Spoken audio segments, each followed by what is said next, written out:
Musical chair ಆಗುತ್ತಾ ಮುಖ್ಯಮಂತ್ರಿ ಕುರ್ಚಿ? ಸಾಹುಕಾರ್ ಪವರ್ ಗೇಮ್ ಆಟಕ್ಕೆ ಚೆಕ್ಮೇಟ್ ಕೊಡೋದ್ಯಾರು? ಖರ್ಗೆ ಡಿಕೆ ಪರಂ ಪಗಡೆಯಾಟ ಶುರು. ಇದುವೇ ಇಂದಿನ ಚದುರಂಗದ ಮೊದಲ ಸುದ್ದಿ. ಸಾಹುಕಾರ್ ಗೇಮ್.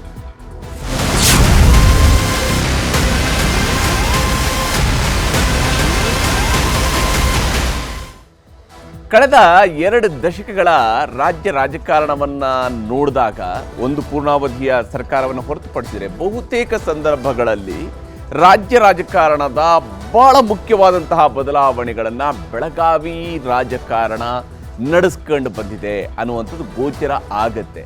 ಈಗ ಅಂಥದ್ದೇ ಒಂದು ಮುನ್ನುಡಿಯನ್ನು ಬರೆಯುವಂತಹ ಹೊತ್ತು ಬಂದೊದಗಿದೆಯಾ ಅನ್ನುವಂತಹ ಸ್ವರೂಪದಲ್ಲಿ ಕಂಡು ಬರ್ತಾ ಇದೆ ಸತೀಶ್ ಜಾರಕಿಹೊಳಿ ಅವರ ನಡೆ. ಸತೀಶ್ ಜಾರಕಿಹೊಳಿ ಅವರ ನಡೆ ಹಲವಾರು ದಿಕ್ಕುಗಳಿಂದ ನೋಡ್ತಾ ಹೋದಾಗಲೂ ಕೂಡ ಅವರ ಸುತ್ತಲೇ ರಾಜ್ಯ ರಾಜಕಾರಣದ ಹೊಸದೊಂದು ಕೇಂದ್ರ ಬಿಂದು ಆಗುವ ಪ್ರಯತ್ನನ ಅನ್ನುವಂಥ ಅನುಮಾನವನ್ನು ಹುಟ್ಟುಹಾಕುತ್ತೆ. ಹೌದು, ನಿಸ್ಸಂಶಯವಾಗಿ ಮುಖ್ಯಮಂತ್ರಿಯಾಗಿ ಇವತ್ತು ಸಿದ್ದರಾಮಯ್ಯನವರು ಇದ್ದಾರೆ. ಸಿದ್ದರಾಮಯ್ಯನವರು ಮುಖ್ಯಮಂತ್ರಿಯಾಗಿಯೇ ಮುಂದಿನ ಅವಧಿಯವರೆಗೂ ಕೂಡ ಇರ್ತಾರಾ ಅನ್ನುವಂಥ ಪ್ರಶ್ನೆಗೆ ಬಹಳ ದೊಡ್ಡ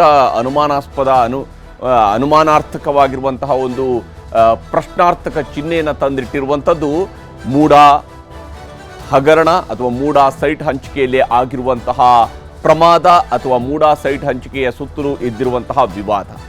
ಎಲ್ಲ ವಿಚಾರಗಳನ್ನು ನೋಡ್ತಾ ಹೋದಾಗ ಯಾವ ಸ್ವರೂಪದಲ್ಲಿ ಇದು ಈ ಒಂದು ಘಟನೆ ಒಂದು ಕಡೆಯಲ್ಲಿ ಮುಖ್ಯಮಂತ್ರಿಯವರಿಗೆ ಮೂಡಾ ವೇದನೆ ಆದರೆ ಅಖಾಡಕ್ಕಿಳಿದಿರುವಂತಹ ಸಾಹುಕಾರ್ ಕುತೂಹಲಕಾರಿ ನಡೆಯನ್ನು ಮುಂದಿಡ್ತಾ ಇದ್ದಾರೆ. ಯಾವ ಸ್ವರೂಪದಲ್ಲಿ ಇಲ್ಲಿ ಸಾಹುಕಾರ್ ನಡೆ ಕುತೂಹಲ ಕೆರಳಿಸಿದೆ ಅನ್ನೋದನ್ನು ನಿಮಗೆ ವಿವರಿಸ್ತಾ ಹೋಗ್ತೀನಿ. ಬಹಳ ಮುಖ್ಯವಾಗಿ ಸತೀಶ್ ಜಾರಕಿಹೊಳಿ ಅವರ ಪವರ್ ಗೇಮ್ ಇಲ್ಲಿ ನಡೀತಾ ಇರುವಂತಹ ಸ್ವರೂಪ, ಸಭೆಯ ಮೇಲೆ ಸಭೆ, ದಲಿತ ಸಿಎಂ ಸಂದೇಶವನ್ನು ಕೊಡ್ತಾ ಇದ್ದಾರಾ ಸಾಹುಕಾರ್ ಅನ್ನುವಂತಹ ಪ್ರಶ್ನೆಯನ್ನು ಕೂಡ ಹುಟ್ಟು ಹಾಕಿದೆ. ಇಲ್ಲಿ ಸತೀಶ್ ಜಾರಕಿಹೊಳಿ ಅವರಿಗೆ ತಾವು ಈಗಲೇ ಮುಖ್ಯಮಂತ್ರಿನ ಅನ್ನುವಂಥ ವಿಚಾರಕ್ಕೆ ಕೇಳಿದಾಗ ಇಲ್ಲ 2028 ಕೂಡ ಕಾಯೋಕೆ ಟೈಮ್ ಇದೆ ಅನ್ನುವಂತಹ ಸ್ವರೂಪದಲ್ಲೂ ಮಾತಾಡ್ತಾರೆ. ಆದರೆ ಮತ್ತೊಂದು ಕಡೆಯಲ್ಲಿ ನಾನು ಕೂಡ 12 ಗಂಟೆಗಳ ಕಾಲ ಪಕ್ಷಕ್ಕಾಗಿ ಮೀಸಲಿಟ್ಟಿದ್ದೀನಿ ಅನ್ನೋದರ ಮೂಲಕವಾಗಿ ಅವರು ನಿಶ್ಚಿತವಾಗಿಯೂ ಕೂಡ ತಮ್ಮದೇ ಆದಂಥ ಒಂದು ರಾಜಕೀಯ ನಡೆಯನ್ನು ಮುಂದಿಡುವಂಥ ಕೆಲಸವನ್ನು ಮಾಡ್ತಾ ಇದ್ದಾರೆ ಅಂತೇಳಿ. ಅದರಲ್ಲೂ ಕೂಡ ವಿಶೇಷವಾಗಿ ಇತ್ತೀಚಿನ ದಿವಸಗಳಲ್ಲಿ ಅವರೊಬ್ಬರಾದ ಮೇಲೊಬ್ಬರನ್ನ ಭೇಟಿ ಆಗ್ತಾರೆ ಅನ್ನೋದು, ಆ ಭೇಟಿಯಲ್ಲೂ ಕೂಡ ದೊಡ್ಡ ಸುದ್ದಿ ಆಗ್ತಾ ಇರುವಂಥದ್ದು. ಈಗ ಭೇಟಿ ಆಗುವಂಥದ್ದು ಕಾಮನ್, ಬೇರೆ ಬೇರೆ ಸಂದರ್ಭಗಳಲ್ಲಿ ಭೇಟಿ ಆಗ್ತಾ ಇರ್ತಾರೆ. ಆದರೆ ಸುದ್ದಿ ಆಗುವಂತಹ ಭೇಟಿಯೂ ಕೂಡ ಆಗ್ತಾ ಇದೆ ಸತೀಶ್ ಜಾರಕಿಹೊಳಿ ಅವರ ಕಡೆಯಿಂದ. ಇದು ಕುತೂಹಲವನ್ನ ಮೂಡಿಸಿರುವಂಥದ್ದು. ಯಾರ್ಯಾರನ್ನ ಭೇಟಿ ಆಗಿದ್ದಾರೆ ಅವರು ಕಳೆದ ಒಂದು ವಾರದಲ್ಲಿ ಅನ್ನೋದನ್ನ, ಕಳೆದ 4 ದಿವಸಗಳ ಅವಧಿಯಲ್ಲಿ ಅನ್ನೋದನ್ನು ಕೂಡ ನಿಮಗೆ ಹೇಳ್ತಾ ಹೋಗುದಿದೆ. ಬಹಳ ಮುಖ್ಯವಾಗಿ ಅವರು ಅಕ್ಟೋಬರ್ 3ರಂದು ಮಹದೇವಪ್ಪ ಅವರ ಮನೆಯಲ್ಲಿ ಬೆಂಗಳೂರಿನಲ್ಲಿ ಒಂದು ಚರ್ಚೆ ಆಗುತ್ತೆ. ದಸರಾದ ಹಿಂದಿನ ದಿನ, ದಸರಾಗೆ ಮುಂಚಿತವಾಗಿ ಮಹದೇವಪ್ಪ ಅವರ ಮನೆಯಲ್ಲಿ ಒಂದು ಸಭೆಯನ್ನು ನಡೆಸ್ತಾರೆ. ಮೊದಲಿಗೆ ಅಲ್ಲಿ ಮಹದೇವಪ್ಪ ಅವರ ನಿವಾಸಕ್ಕೆ ಪರಮೇಶ್ವರ್ ಅವರು ಮತ್ತು ಸತೀಶ್ ಜಾರಕಿಹೊಳಿ ಅವರು ಇಬ್ಬರು ಕೂಡ ಅವತ್ತು ಬಂದಿದ್ರು. ಅವರ ನಡುವೆ ಒಂದು ಮಾತುಕತೆ ನಡೆಯುತ್ತೆ. ಅದಾದ ನಂತರ ಬಹಳಷ್ಟು ವಿಚಾರ ಬರುತ್ತೆ. ಏನು ಚಕ್ಲಿ ತಿನ್ನೋದಕ್ಕೆ ಬೇಕಾಗಿ ನಾವು ಸೇರಿದ್ವಿ, ಅವಲಕ್ಕಿ ತಿನ್ನೋದಕ್ಕೆ ಸೇರಿದ್ವಿ ಅನ್ನೋಂಥ ಮಾತುಗಳೆಲ್ಲ ಹೇಳಿದರು. ಆದರೆ ಅದರ ನೆಕ್ಸ್ಟ್ ಡೇ ಅಕ್ಟೋಬರ್ 4ರಂದು ಮುಖ್ಯಮಂತ್ರಿ ಸಿದ್ದರಾಮಯ್ಯನವರು ಅಲ್ಲಿ ದಸರಾ ಉದ್ಘಾಟನೆ ಮಾಡ್ತಾ ಇದ್ದಂಥ ದಿವಸ ಸತೀಶ್ ಜಾರಕಿಹೊಳಿ ಅವರು ಖರ್ಗೆ ಅವರನ್ನ ಭೇಟಿಯಾಗಿದ್ದಾರೆ. ದೆಹಲಿಯಲ್ಲಿ ಚರ್ಚೆಯನ್ನು ನಡೆಸಿದ್ದಾರೆ. ಮಲ್ಲಿಕಾರ್ಜುನ ಖರ್ಗೆ ಅವರ ಜೊತೆಗೆ ಮಾತುಕತೆಯನ್ನು ನಡೆಸಿಕೊಂಡು ಬಂದಿದ್ದಾರೆ. ಅಲ್ಲಿ ಹೂಗುಚ್ಛದ ವಿನಿಮಯ ಆಗಿರ್ಬೋದು, ಉಭಯ ಕುಶಲೋಪಚಾರಿ ಆಗಿರ್ಬೋದು. ಆದರೆ ಅದರ ಆಚೆಗೂ ಕೂಡ ಏನೋ ಒಂದಿಷ್ಟು ಸಂದೇಶಗಳು ಕೂಡ ಅಡಕಾಗಿರುವಂಥದ್ದು ಸುಳ್ಳಲ್ಲ. ಆ ಒಂದು ಪ್ರಯತ್ನವಂತೂ ನಡೆದಂಗೆ ಕಾಣ್ತಾ ಇದೆ. ಅದಾದಮೇಲೆ ಏನು ದೆಹಲಿಗೆ ಹೋಗಿ ಬಂದರು. ವಾಪಸ್ ಆದ ತಕ್ಷಣವೇ 6ನೇ ತಾರೀಕಿನಂದು ಪರಮೇಶ್ವರ್ ಅವ್ರನ್ನ ಭೇಟಿಯಾಗಿ ಚರ್ಚೆಯನ್ನು ಮಾಡ್ತಾರೆ. ಪರಮೇಶ್ವರ್ ಅವ್ರ ಜೊತೆ ಕೂತ್ಕೊಂಡು ಚರ್ಚೆಯನ್ನು ಮಾಡ್ತಾರೆ ಸತೀಶ್ ಜಾರಕಿಹೊಳಿ ಅವರು. ಅಂದರೆ ಇವೆಲ್ಲವೂ ಕೂಡ ಎಲ್ಲ ಭೇಟಿ, ಎಲ್ಲ ಚರ್ಚೆ, ಇದರ ಫೋಟೋಗ್ರಫಿ ಇವೆಲ್ಲವೂ ಕೂಡ ನೋಡ್ತಾ ಹೋದಾಗ ಸಮಥಿಂಗ್ ಏನೋ ನಡೀತಾ ಇದೆ ಅಂಥೇಳಿ ಅಕ್ಟೋಬರ್ 6ರಂದು ನಡೆದಿರುವಂತಹ ಚರ್ಚೆ.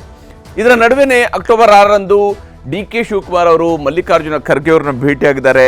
ಫೋಟೋ ಯಾವ ಸ್ಟೈಲಲ್ಲಿ ತೆಗೆದಿದ್ದಾರೆ ಅಂದರೆ ಕರೆಕ್ಟಾಗಿ ಅವರು ಏನನ್ನೋ ತೋರಿಸ್ತಾ ಇದ್ರು ಅನ್ನೋಂಥದ್ದು ಕೂಡ ಗೊತ್ತಾಗಬೇಕು. ಯಾವುದೋ ಫೈಲ್ ತೋರಿಸಿದ್ದಾರೆ ಅನ್ನೋಂಥ ರೀತಿಯಲ್ಲಿ ಆಗಬಾರ್ದು. ಇಲ್ಲ, ಯಾವುದೋ ಒಂದು ಪ್ರಾಜೆಕ್ಟನ್ನು ವಿವರಿಸ್ತಾ ಇದ್ದಾರೆ ಮಲ್ಲಿಕಾರ್ಜುನ ಖರ್ಗೆ ಅವರಿಗೆ ಅನ್ನುವಂಥದ್ದು ಕೂಡ ಬಹಳ ಅಚ್ಚುಕಟ್ಟಾಗಿ ಅದನ್ನು ತೋರಿಸಿದ್ದಾರೆ ಅವರು.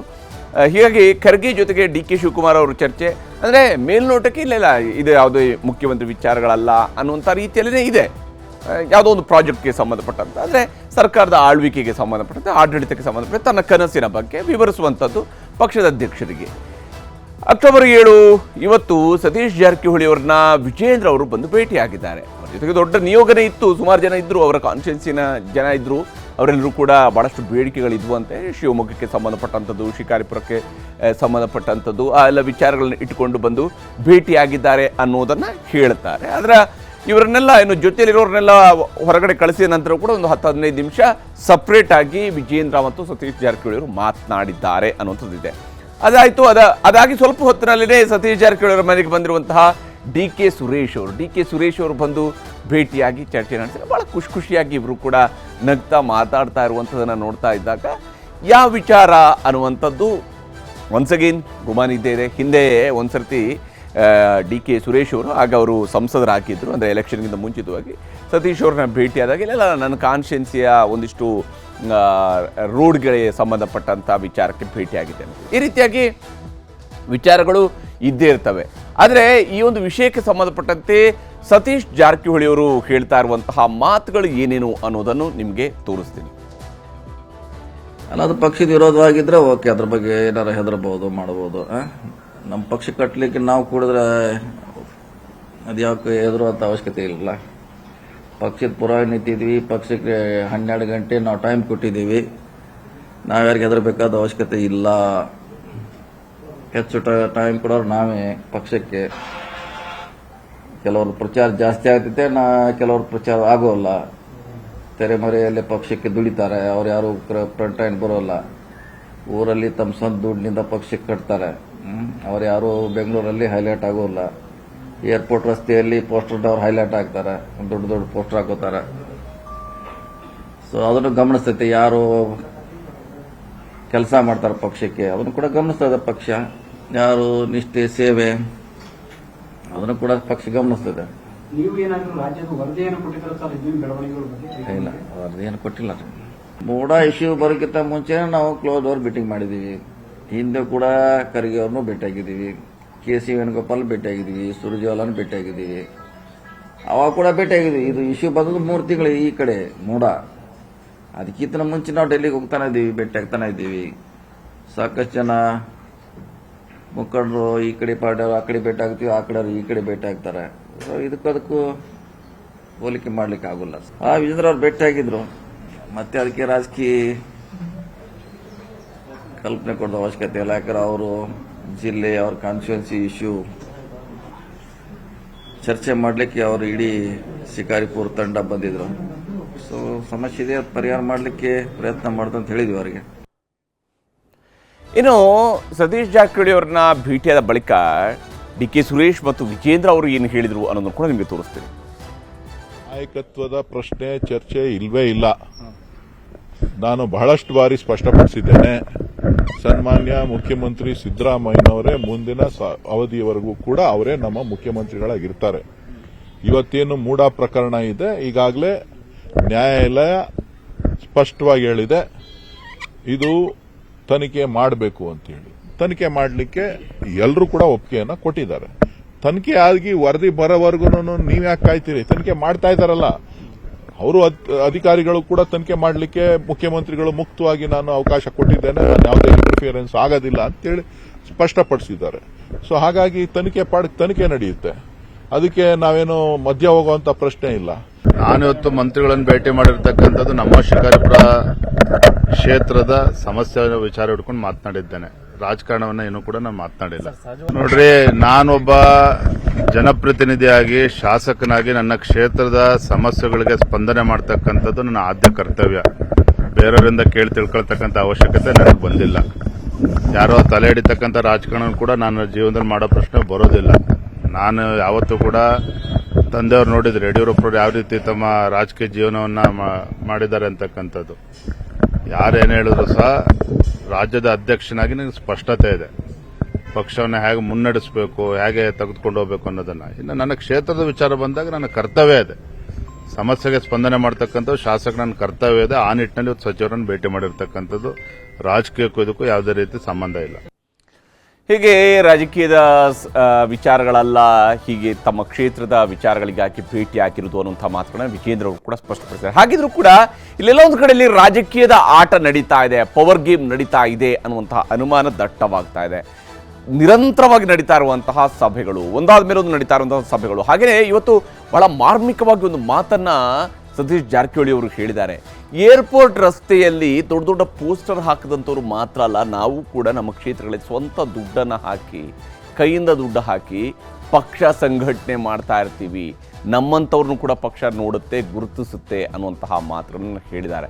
ಆ ಮೂಲಕವಾಗಿ ತಾನು ಯಾವ ಸ್ವರೂಪದಲ್ಲಿ ಪಕ್ಷಕ್ಕೆ ನಿಷ್ಠಾವಂತನ ಕೆಲಸ ಮಾಡ್ತಾ ಇದ್ದೀನಿ ಅನ್ನೋದನ್ನು ಹೇಳುವಂತಹ ಪ್ರಯತ್ನವನ್ನು ಸತೀಶ್ ಜಾರಕಿಹೊಳಿ ಅವರು ಮಾಡಿದ್ದಾರೆ. ಹಾಗಾದರೆ ಇಲ್ಲಿರುವಂತಹ ಪವರ್ ಪಾಲಿಟಿಕ್ಸ್ ಏನು, ಯಾವ ಕಾರಣಕ್ಕಾಗಿ ಅನ್ನೋದನ್ನು ಕೂಡ ನಿಮಗೆ ಒಂದೊಂದಾಗಿ ವಿವರಿಸ್ತಾ ಹೋಗ್ತೀನಿ. ಬಹಳ ಮುಖ್ಯವಾಗಿ ಈ ಪವರ್ ಪಾಲಿಟಿಕ್ಸ್ನ ಬಹಳ ಮುಖ್ಯವಾಗಿರುವಂತಹ ಭಾಗ ಅಂತ ಹೇಳಿದರೆ ದಲಿತ CM ಅಸ್ತ್ರ.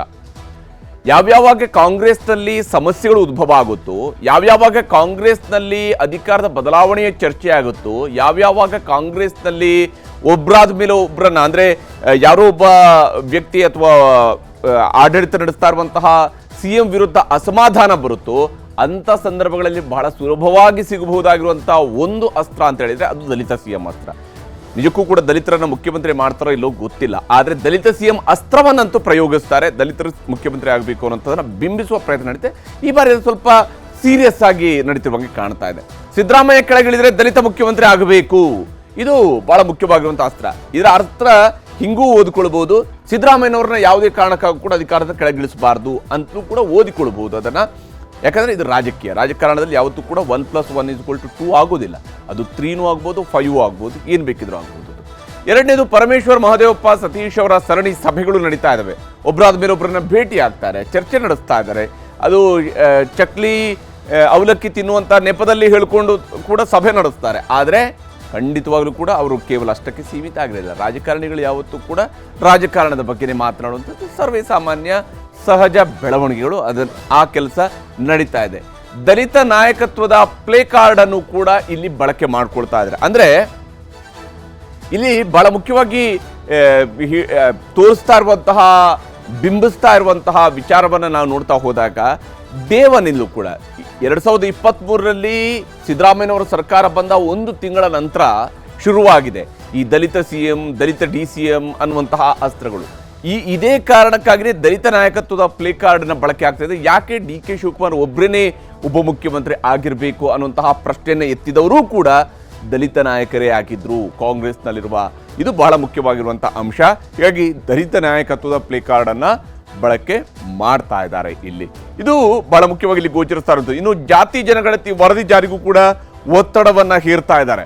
ಇದರಲ್ಲಿ ದಲಿತ ನಾಯಕರುಗಳು ಕೂಡ ಇದ್ದಾರೆ, ಹಿಂದುಳಿದ ವರ್ಗಗಳ ನಾಯಕರು ಇದ್ದಾರೆ, ಅಲ್ಪಸಂಖ್ಯಾತ ನಾಯಕರು ಕೂಡ ಸೇರ್ಕೊಂಡಿದ್ದಾರೆ. ಅಹಿಂದ ಒಗ್ಗೂಡಿದ್ರೆ ಕರ್ನಾಟಕದ ಒಟ್ಟಾರೆ ಆಗಿರುವಂತಹ ಮತಗಳ ವಿಚಾರಕ್ಕೆ ಬಂದಾಗ ಸರಿಸುಮಾರು ಅರ್ಧದಷ್ಟು ನಾವಿದ್ದೀವಿ ಅಥವಾ ಅದಕ್ಕಿಂತ ಜಾಸ್ತಿ ನಾವಿದ್ದೀವಿ. ನಮಗೆ ರಾಜ್ಯದ ಅಧಿಕಾರವನ್ನ ಹೆಚ್ಚು ಕಾಲ, ಸುದೀರ್ಘ ಕಾಲ ಯಶಸ್ವಿಯಾಗಿ ಮುನ್ನಡೆಸ್ಕೊಂಡು ಹೋಗೋಕ್ಕೆ ಸಾಧ್ಯ ಆಗುತ್ತೆ ಯಾಗ ಅಂದ್ರೆ ನಾವು ಒಗ್ಗೂಡಿ ಇದ್ರೆ ಅನ್ನುವಂತಹ ನಿಟ್ಟಿನಲ್ಲೂ ಕೂಡ ಜಾತಿ ಜನಗಣತಿಯ ವರದಿ ಜಾರಿಗೂ ಕೂಡ ಒತ್ತಡವನ್ನು ಹೇರ್ತಾ ಇದ್ದಾರೆ. ಅಹಿಂದ ಮತ ಬ್ಯಾಂಕ್ನ ಅಸ್ತ್ರ CM ಕುರ್ಚಿಗೆ ಗಾಳವನ್ನು ಹಾಕ್ತಾ ಇರ್ತದೆ. ಆಗ್ಲೇ ನಾನು ಹೇಳಿದ್ನಲ್ಲ, ಜಾತಿ ಗಣತಿ, ಅಹಿಂದ ಮತ ಬ್ಯಾಂಕ್, ಅದರ ಸೈಜು, ಅದರ ಪವರು, ಅದು ಒಗ್ಗೂಡಿ ಇದ್ರೆ ಏನನ್ನ ಸಾಧಿಸಬಹುದು ಅನ್ನುವಂಥ ಒಂದು ಮುನ್ನೋಟವನ್ನು ಮುಂದಿಟ್ಟುಕೊಂಡೇ CM ಕುರ್ಚಿಗೆ ಗಾಳವನ್ನು ಹಾಕುವಂತಹ ಪ್ರಯತ್ನ ಇಲ್ಲಿ ಸಾಗ್ತಾ ಇರುವಂಥದ್ದು ಗೋಚರಿಸ್ತಾ ಇದೆ. ಇದಷ್ಟೇ ಅಲ್ಲದೆ DK ಶಿವಕುಮಾರ್ ಅವರು ಖರ್ಗೆ ಅವರನ್ನ ಭೇಟಿಯಾಗಿರುವಂಥದ್ದು, ದಲಿತ ಲೀಡರ್ಸ್ ಸಭೆ, ಇದು ಸಹಜವಾಗಿನ DK ಶಿವಕುಮಾರ್ ಅವರ ಟೆನ್ಷನ್ ಅನ್ನು ಹೆಚ್ಚಿಸಿರಬಹುದು.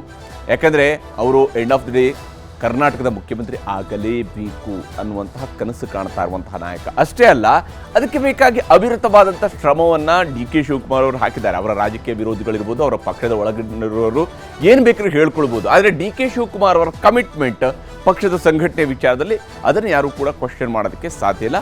ಆ ಸ್ವರೂಪದಲ್ಲಿ ಅವರು ಕೂಡ ಕೆಲಸವನ್ನು ಮಾಡಿದ್ದಾರೆ. 12 ಗಂಟೆ 14 ಗಂಟೆ ಈ ರೀತಿಯಾದಂತಹ ಕೆಲಸಗಳಲ್ಲಿ DK ಶಿವಕುಮಾರ್ ಅವರು ಕೂಡ ಇರುವಂಥವ್ರೆ.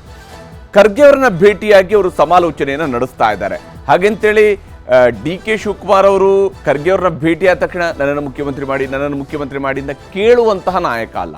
ಯಾಕಂದರೆ ಪ್ರತಿನಿತ್ಯ ಹಠ ಹಿಡಿದು ಕೇಳುವಂಥದ್ದಲ್ಲ, ಅದೇನು ಪೆಪರ್ಮೆಂಟ್ ಅಲ್ಲ, ಅದು ಮುಖ್ಯಮಂತ್ರಿ ಕುರ್ಚಿ. ಅದು ಆ ಮುಖ್ಯಮಂತ್ರಿ ಕುರ್ಚಿಯನ್ನು ಕೇಳುವಂಥದಕ್ಕೆ ಅದರದೇ ಆದಂತಹ ಒಂದು ಘನತೆ ಇರುತ್ತೆ.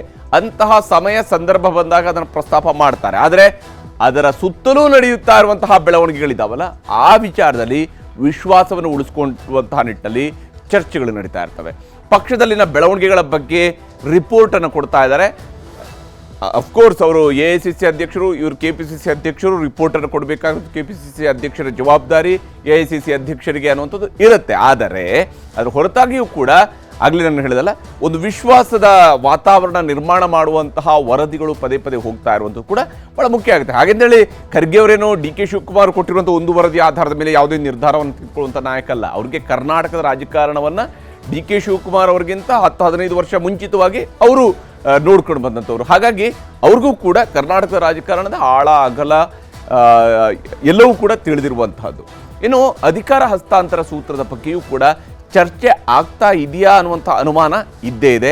ಯಾಕಂದರೆ ಇಂತಹ ವಿಚಾರಗಳನ್ನು ನೇರವಾಗಿ ಅವರು ಪ್ರಸ್ತಾಪ ಮಾಡಿದ್ರು ಮಾಡದೇ ಇದ್ರೂ ಕೂಡ ಬಹುತೇಕ ಅದರ ಸುತ್ತಲೇನೆ, ಅಂದರೆ ಒಂದು ವೇಳೆ ಮುಖ್ಯಮಂತ್ರಿ ಬದಲಾದರೆ, ಒಂದು ವೇಳೆ ಸಿದ್ದರಾಮಯ್ಯನವರು ರಾಜೀನಾಮೆ ಕೊಡಬೇಕಾದ ಅನಿವಾರ್ಯತೆ ಸೃಷ್ಟಿಯಾದರೆ, ಒಂದು ವೇಳೆ ಇಡಿ ತನಿಖೆಯ ಸಂದರ್ಭದಲ್ಲಿ ಸಿದ್ದರಾಮಯ್ಯನವರಿಗೆ ಸಂಕಷ್ಟ ಎದುರಾದರೆ, ಈ ರೀತಿಯಾದಂತಹ ಪ್ರಶ್ನೆಗಳು ಬರ್ತಾವಲ್ಲ, ಈ ನಿಟ್ಟಿನಲ್ಲಿ ರಾಜಕಾರಣಿಗಳು ತಮ್ಮದೇ ಆದಂತಹ ಶೈಲಿಯ ಚರ್ಚೆಗಳನ್ನು ನಡೆಸ್ತಾರೆ. ಆ ಚರ್ಚೆಗಳು ಕೂಡ ಇಲ್ಲಿ ನಡೀತಾ ಇರಬಹುದು ಅಂತ ಹೇಳಿ. ಸಿದ್ದರಾಮಯ್ಯ ರಾಜೀನಾಮೆ ಕೊಟ್ಟರೆ ಪರಿಗಣಿಸಲು ಮನವಿಯನ್ನು ಮಾಡಿದಾರಾ ಅನ್ನುವಂಥದ್ರ ಬಗ್ಗೆಯೂ ಕೂಡ ಒಂದಿಷ್ಟು ಅನುಮಾನಗಳು ಇದ್ದಾವೆ. ಯಾಕಂದರೆ ರಾಜೀನಾಮೆ ಕೊಡಬೇಕಾದಂಥ, ಹಾಗೆಂತೇಳಿ ಸಿದ್ದರಾಮಯ್ಯನವರು ರಾಜೀನಾಮೆ ಕೊಡುವಂಥದ್ದು ಕೂಡ ಒಂದು ಸ್ಪಷ್ಟ ಇದೆ. ಸಿದ್ದರಾಮಯ್ಯನವರು ರಾಜೀನಾಮೆ ಕೊಡಬೇಕಾದಂತಹ ಸಂದರ್ಭ ಯಾವಾಗ ನಿರ್ಮಾಣ ಆಗಿರುತ್ತಲ್ಲ, ಆಗ ಹೈಕಮಾಂಡ್ ಅಫ್ಕೋರ್ಸ್ ಅವರು ಅಕ್ಸೆಪ್ಟ್ ಮಾಡಲೇಬೇಕಾದಂತಹ ಸಂದರ್ಭದಲ್ಲೇ ಅವರು ರಾಜೀನಾಮೆ ಕೊಡಬಹುದು. ಅಲ್ಲಿವರೆಗೂ ಸಿದ್ದರಾಮಯ್ಯನವರೇನು ರಾಜೀನಾಮೆ ಕೊಡುವಂತಹ ಪ್ರಮೇಯ ಉದ್ಭವ ಆಗಲಿಕ್ಕಿಲ್ಲ, ಆ ಪ್ರಶ್ನೆ ಉದ್ಭವ ಆಗಲಿಕ್ಕಿಲ್ಲ. ಆದರೆ ಸಿದ್ದರಾಮಯ್ಯನ ಒಂದು ವೇಳೆ ರಾಜೀನಾಮೆ ಕೊಟ್ಟರೆ ಆಗ ಅದನ್ನು ಪರಿಗಣಿಸುವಂತಹ ವಿಚಾರದಲ್ಲೂ ಕೂಡ ಚರ್ಚೆ ಆಗ್ಬೋದು.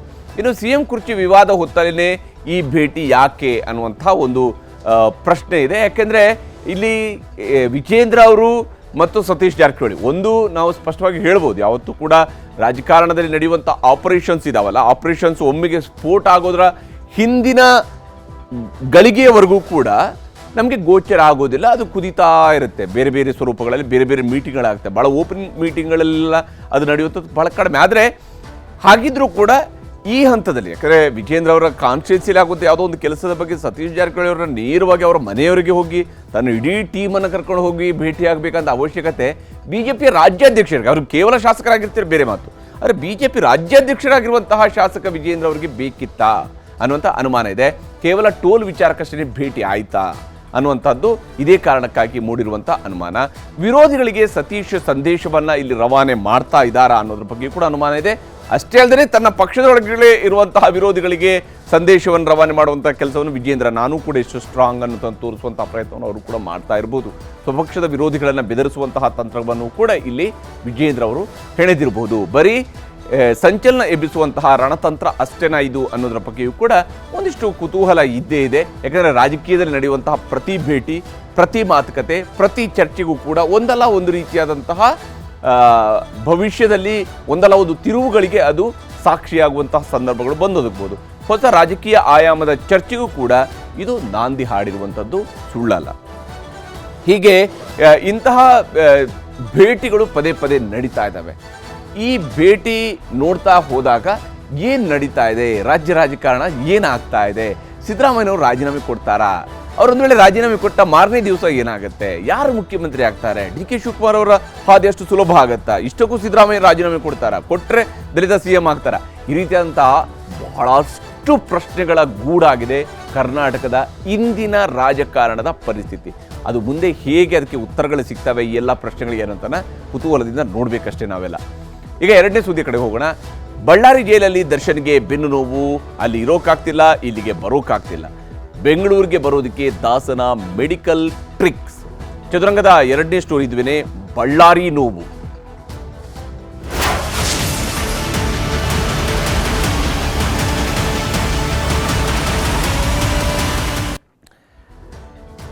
ನಟ ದರ್ಶನ್ ಅವರ ವಿಚಾರಕ್ಕೆ ಬರೋದಾದರೆ ಬಹುಶಃ ಬಳ್ಳಾರಿಯಲ್ಲಿ ಈಗ ಎದುರಾಗಿರುವಂತಹ ಬೆನ್ನು ನೋವಿದೆಯಲ್ಲ, ಆ ಬೆನ್ನು ನೋವಿಗಿಂತಲೂ ಕೂಡ ಜಾಸ್ತಿ ಇರುವಂಥದ್ದು ಬಳ್ಳಾರಿ ಜೈಲಿನ ನೋವು ಅನ್ನೋದರಲ್ಲಿ ಅನುಮಾನನೇ ಬೇಕಿಲ್ಲ. ಯಾಕಂದರೆ ಬಳ್ಳಾರಿ ಜೈಲಲ್ಲಿ ದರ್ಶನ್ಗೆ ಕಾಡ್ತಾ ಇದೆಯಂತೆ ಬೆನ್ನು ನೋವು. ವಿಶೇಷವಾಗಿ ಬ್ಯಾಗ್ ಎತ್ತೋದಕ್ಕೂ ಕೂಡ ಆಗದಷ್ಟು ನೋವಿನಿಂದ ದಾಸ ಬಳಲ್ತಾ ಇದ್ದಾರೆ. ಅದರಿಂದಾಗಿ ಕಂಗಾಲಾಗಿ ಹೋಗಿದ್ದಾರೆ. ಬೆಂಗಳೂರಿನಲ್ಲಿ ಟ್ರೀಟ್ಮೆಂಟ್ಗೆ ಅವರು ಪಟ್ಟು ಹಿಡಿದಿದ್ದಾರೆ. ಈ ನಿಟ್ಟಿನಲ್ಲಿ ಪತ್ನಿ ಕೂಡ ಒಂದಿಷ್ಟು ಕಿವಿ ಮಾತನ್ನು ಹೇಳಿದಾರಂತೆ. ಇವತ್ತು ಪತ್ನಿ ಕೊಟ್ಟಂತಹ 2 ಬ್ಯಾಗ್ಗಳನ್ನು ಎತ್ಕೊಂಡು ಹೋಗುವಂತಹ ಸಂದರ್ಭದಲ್ಲೂ ಕೂಡ ಅವರ ಮುಖದಲ್ಲಿ ಕ್ಲಿಯರ್ ಆಗಿ ಗೋಚರಿಸ್ತಾ ಇತ್ತು ಆ ಬೆನ್ನು ನೋವು. ಯಾಕಂದರೆ ಬೆನ್ನು ನೋವು ಅದು ಸಹಿಸ್ಕೊಳ್ಳುವಂಥದ್ದು ಅಷ್ಟೇ. ಎಷ್ಟೇ ಎತ್ತರದ ಒಂದು ವ್ಯಕ್ತಿತ್ವ ಇದ್ರೂ ಕೂಡ ಅವ್ರಿಗೆ ಆ ಬೆನ್ನು ನೋವನ್ನು ಸಹಿಸ್ಕೊಳ್ಳುವಂಥದ್ದು ಬಹಳ ಕಷ್ಟ ಆಗುತ್ತೆ. ಅದು ಸಣ್ಣ ಬ್ಯಾಗನ್ನು ಎತ್ಕೊಂಡು ಹೋಗೋಕೆ ಕೂಡ ಸುಡೋದಕ್ಕೆ ಶುರು ಆಗುತ್ತೆ, ತಡ್ಕೊಳ್ಳೋದಕ್ಕೆ ಆಗೋದಿಲ್ಲ, ನಿಂತ್ಕೊಳ್ಳೋದಕ್ಕೂ ಕೂಡ ಕಷ್ಟ ಆಗುತ್ತೆ. ಅಂಥದ್ದೊಂದು ಪರಿಸ್ಥಿತಿ ಅವರ ಮುಖದಲ್ಲೂ ಕೂಡ ಆ ನೋವು ಸ್ಪಷ್ಟವಾಗಿ ಗೋಚರಿಸ್ತಾ ಇತ್ತು. ಯಾಕಂದರೆ ಆ ಬ್ಯಾಗನ್ನು ತೊಗೊಂಡು ಹೋಗಿ ಅಲ್ಲಿ ಆ ಗೇಟ್ ಓಪನ್ ಮಾಡೋದಕ್ಕೆ ಒಂದ್ಸಲ ಅಲ್ಲಿ ನಿಲ್ತಾರೆ. ಪ್ರತಿ ಬಾರಿ ಕೂಡ ಅವ್ರು ನಿಲ್ಲೋದನ್ನು ನಾವು ನೋಡ್ತೀವಿ. ಆದರೆ ಆ ಬ್ಯಾಗ್ 2 ಕೈಯಲ್ಲಿ ಇಟ್ಕೊಂಡಿದ್ದಂತಹ ಬ್ಯಾಗನ್ನು ಎತ್ಕೊಂಡಿದ್ದಾಗಲೇ ಮುಖವನ್ನು ಮೇಲಕ್ಕೆತ್ತಿ ಆ ಒಂದು ನೋವನ್ನು ವ್ಯಕ್ತಪಡಿಸಿರುವಂತಹ ರೀತಿಯನ್ನು ನೋಡಿದಾಗ ಸಹಜವಾಗಿಯೇ ಅವರಿಗೆ ಬೆನ್ನು ನೋವಿರುವಂಥದ್ದು ಗೋಚರಿಸ್ತಾ ಇದೆ. ಆದರೆ ಈ ಬೆನ್ನು ನೋವಿನ ನಡುವೆಯೂ ಕೂಡ ಬೆನ್ನು ನೋವಿಗಿಂತೂ ಜಾಸ್ತಿ ಕಾಡ್ತಾ ಇರುವಂಥ ಯಾವುದಾದ್ರು ನೋವಿತ್ತು ಅಂತ ಹೇಳಿದರೆ ಅದು ಬಳ್ಳಾರಿಯ ನೋವು ಆಗಿರುತ್ತೆ. ಯಾಕಂದರೆ ಬಳ್ಳಾರಿ ಜೈಲಿನಲ್ಲಿ ಬಹುಶಃ ಬೆಂಗಳೂರಿನ ಜೈಲಿನಲ್ಲಿ ಇದ್ದಾಗ ಜೈಲಾಗಿದ್ರೂ ಕೂಡ ಜೈಲುಗಳ ಮಟ್ಟಿಗೆ ನೋಡಿದಾಗ ಅದೊಂದು ರೀತಿಯಂಥ 5 ಸ್ಟಾರ್ ಟ್ರೀಟ್ಮೆಂಟ್ ಥರ ಸಿಗ್ತಾ ಇತ್ತು ಜೈಲುಗಳ ಮಟ್ಟಿಗೆ ನೋಡಿದಾಗ ಬೆಂಗಳೂರಿನ ಜೈಲಿನಲ್ಲಿ. ಆದರೆ ಇದು ಯಾವುದೋ ಲೋಕಲ್ ಜೈಲಿನಲ್ಲಿ ಇಟ್ಟುವಂತಹ ಲೋಕಲ್ ಹೋಟೆಲ್ನಲ್ಲಿ ಸ್ಟೇ ಮಾಡಿದಾಗ ಹೆಂಗಾಗಿರ್ಬೋದಲ್ಲ ಆ ಪರಿಸ್ಥಿತಿಯಲ್ಲಿ ಇವತ್ತು ಅನುಭವಿಸ್ತಾ ಇರುವಂತೆ ಕಾಣ್ತಾ ಇದೆ ಬಳ್ಳಾರಿ ಜೈಲಿಗೆ ಹೋದ ನಂತರ ದರ್ಶನ್ ಅವರ ಪರಿಸ್ಥಿತಿ. ಇದೇ ಕಾರಣಕ್ಕಾಗಿ ದರ್ಶನ್ ಈಗ ಮೆಡಿಕಲ್ ಕಾರಣವನ್ನು ಟ್ರಿಕ್ಸ್ ಆಗಿ ಬದಲಾವಣೆ ಮಾಡ್ಕೊಂಡಿದ್ದಾರಾ, ಉಪಯೋಗಿಸ್ತಿದ್ದಾರಾ ಅನ್ನುವಂಥ ಅನುಮಾನ ಇದೆ.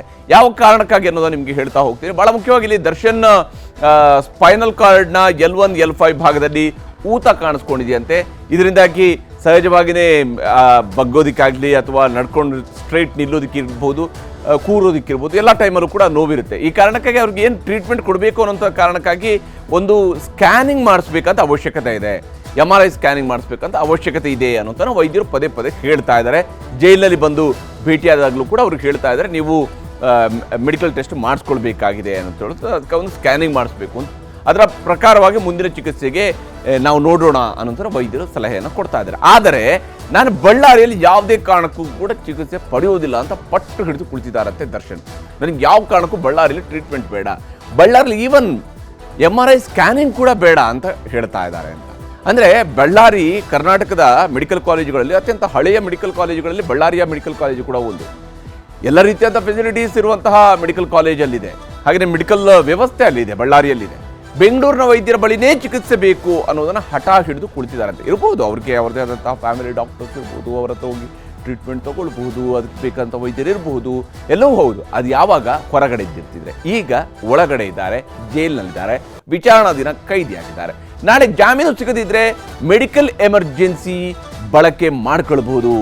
ಒಂದು ವೇಳೆ ಅವರಿಗೆ ಜಾಮೀನು ಸಿಕ್ಕಿಲ್ಲ ಅಂತ ಹೇಳಿದಾಗ ವಿಪರೀತ ಬ್ಯಾಕ್ ಪೇಯ್ನ್, ಮೆಡಿಕಲ್ ಎಮರ್ಜೆನ್ಸಿ ಇದೆ, ಟ್ರೀಟ್ಮೆಂಟ್ ಅಗತ್ಯತೆ ಇದೆ. ಆದರೆ ಅಫ್ಕೋರ್ಸ್ ವಿಚಾರಣಾ ದಿನ ಕೈದಿಯನ್ನು ನ್ಯಾಯಾಂಗ ಬಂಧನದಲ್ಲಿನೇ ಟ್ರೀಟ್ಮೆಂಟ್ ಕೊಡಿಸುವಂಥ ವ್ಯವಸ್ಥೆಯನ್ನು ಕೂಡ ಮಾಡ್ಬೋದು, ಮಾಡಬಾರ್ದು ಅಂತ ಹೇಳಿ ಏನಿಲ್ಲ. ಆದರೆ ಅವರು ಜಾಮೀನಿಗೂ ಕೂಡ ಇದೊಂದು ಗ್ರೌಂಡ್ ಆಗುವಂಥ ಚಾನ್ಸಸ್ ಇದ್ದೇ ಇರುತ್ತೆ. ಮೆಡಿಕಲ್ ಎಮರ್ಜೆನ್ಸಿ ಹೆಸರಲ್ಲಿ ಮತ್ತೆ ಬೆಂಗಳೂರಿಗೆ ಶಿಫ್ಟ್ ಆಗುವಂತಹ ತಂತ್ರವನ್ನು ಎಲ್ಲೋ ಒಂದು ಕಡೆ ಇವರು ಹೂಡ್ದಂಗೆ ಕಾಣ್ತಾ ಇದೆ. ನಾಳೆ ಒಂದು ವೇಳೆ ಬೇಲ್ ರಿಜೆಕ್ಟ್ ಆಯಿತು ಅಂದರೆ ಜಾಸ್ತಿ ದಿವಸ ಬಳ್ಳಾರಿಲಿ ಇದ್ದರೆ ಆಗೋದಿಲ್ಲ ಅಂಥೇಳಿ ಹೇಗಿದ್ರೂ ಕೂಡ ಒಂದು ಟ್ರೆಂಡಿಂಗಲ್ಲಿದೆ.